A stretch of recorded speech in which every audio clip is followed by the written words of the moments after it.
কালো চেহারার এক মেয়েকে এক সুন্দর যুবক বিয়ে করে বলেছিলেন, আমার ঘরে যখন আমি ঢুকি মনে হয় যেন জান্নাতের মধ্যে প্রবেশ করছি।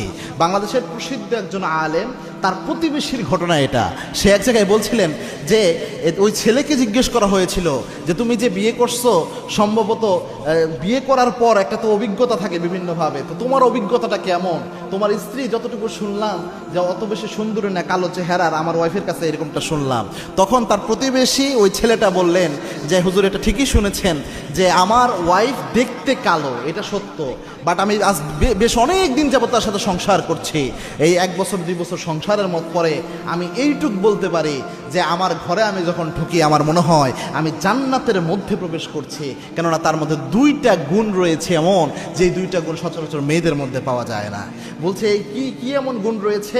তো ওই ছেলেটা বলছে আমার ওয়াইফের সবচেয়ে প্রথম যে গুণটা সেটা হচ্ছে প্রচণ্ড লেভেলের